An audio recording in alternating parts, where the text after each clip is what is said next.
don't think he's actually got it because this guy is so boring. This is this chap's. I just met him this evening. No, didn't actually. I actually met him at Ben Howard.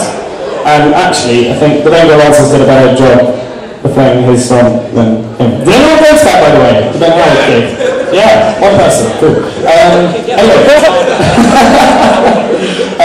This is another band. This is Bennett. Yes!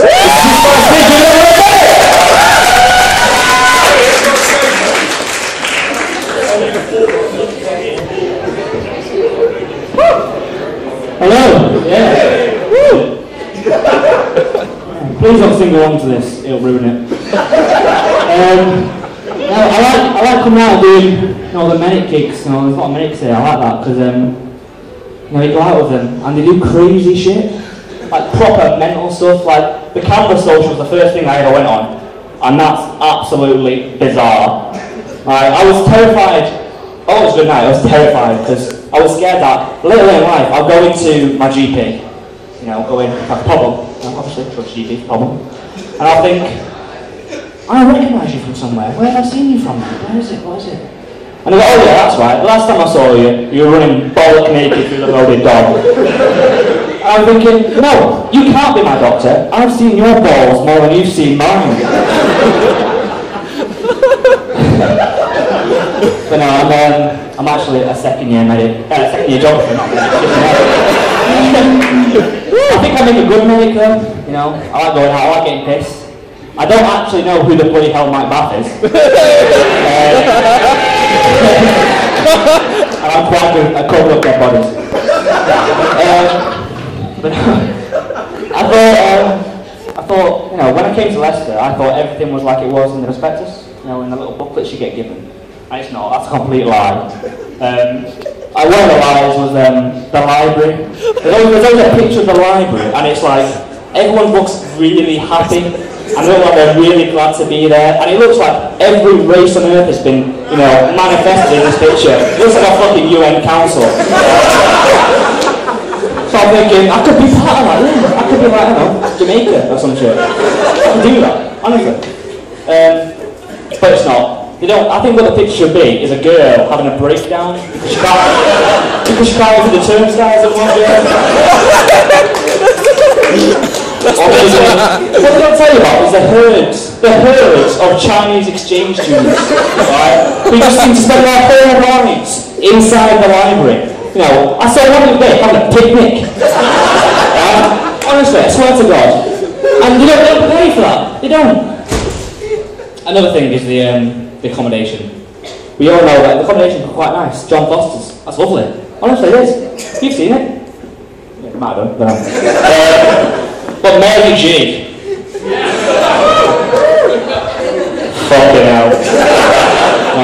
Mary G. I got offered a twin room in Mary G. And the picture in the prospectus was a guy studiously working away. Everything in his room efficiently, lined up to make his work better. I'm thinking, yeah, I could be part of that. No. I now know, looking back, that within 10 metres of that picture being taken, there was someone, at least one person, drowning in a pool or on excrement. I got out of the car, I looked around Mary G and I thought, fuck. The G clearly stands for Gestapo, it was like a concentration camp.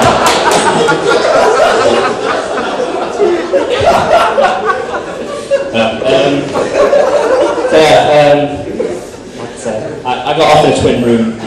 And I rang my mate up, he was in the air above, and I said, mate, this twin room thing, is it worth it?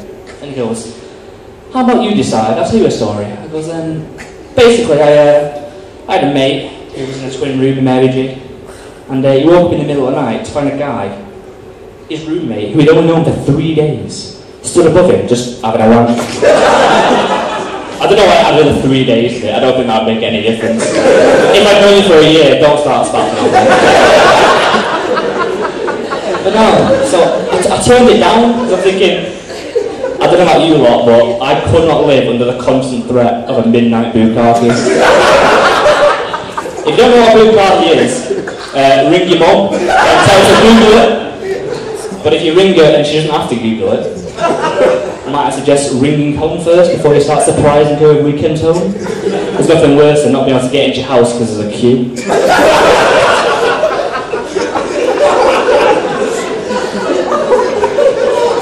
Yeah. Filthy bitch.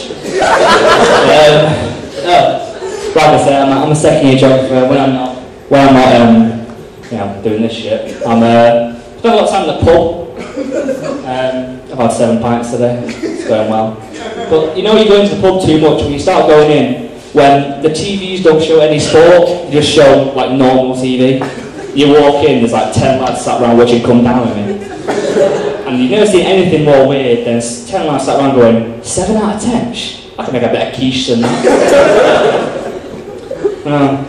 I like watching Embarrassing Bodies. That's a good show. Yeah? Yeah, it's good, isn't it? It makes me wonder why anyone would want to be a doctor. Because I think you'd only want to be a doctor from that show because you've got some sort of niche fetish that can't be accurately perceived in a normal profession. You know, you might go to careers advisor and say, mate, I've got a thing for old floppy vaginas, what do you reckon I should be? He goes, I want you to be a medic. You know? Or an undertaker.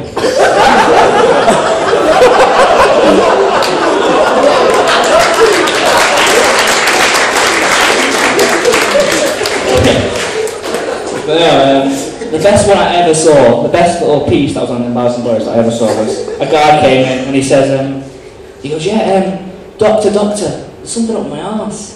Because everything starts with a joke. Doctor, there's something up my arse, yeah. I go to the toilet, do my business, clean up, and everything's fine. Then a couple of hours later, I'll smell a bit dirty again, you know, something else on me. Why is my arse unclean? And the doctor says, well, you might have like a weak sphincter or something, you know, just give you a little check. So he pops his finger up there.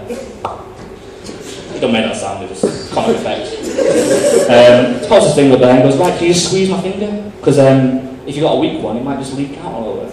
It's a big grim. So he gives him a little check and he goes, right, squeeze my finger, squeeze. Oh, wow, it's actually really strong. Yeah, you've actually quite hurt me there, I don't know what's up with it. So you're thinking, hang on, he's got a strong sphincter, but he's still a bit dirty, what's up there? And the doctor said, the best thing I've ever heard in my life. I shit you not, no pun. I shit you not. Looks at him and says, you may need to revise your wiping technique.